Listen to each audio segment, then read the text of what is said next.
வயசானவங்களை கூட விட மாட்டானுங்க. அப்படி என்ன இவங்களுக்கு? அப்ப இந்த பாரதிய ஜனதாவுல இதுதான் நடந்துன்னு இருக்குதா? இதான் ஆட்சியா? மக்களுக்கு ஏதாவது நல்லது நடந்துக்குதா? இவர் 10 வருஷம் ஆண்டாரு. இந்த 10 வருஷத்துல மக்களுக்கு ஏதாவது நல்லது நடந்திருக்கா? அவரை சொல்லுங்க பட்டியல் போட்டு. பாண்டிச்சேரியில் ஒரு சில மாதங்களுக்கு முன் ஒரு குழந்தையை இவர் இந்த காவல்துறையால் உயிருடன் கொடுக்க முடியவில்லை. அவர்களை கொடுத்தார்கள். அதே போல் இப்போது ஒரு அசம்பாவிதம் நடந்து உள்ளது.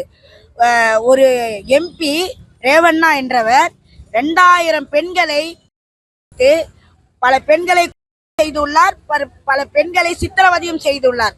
அவரை நமது பாரத பிரதமர் எப்படி தப்பிக்க விட்டார்? அதற்கு எங்களுக்கு உடனடியாக பதில் வேண்டும்.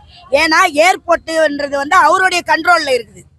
அதுல இருந்து எப்படி தப்பிச்சு போனாரு அந்த ரேவண்ணா? அதற்கு அவர் பதில் சொல்லியே ஆகணும். இவ்வளவு நாளா பெண்களுக்கு என்ன பாதுகாப்பு இந்தியாவில் உள்ளது?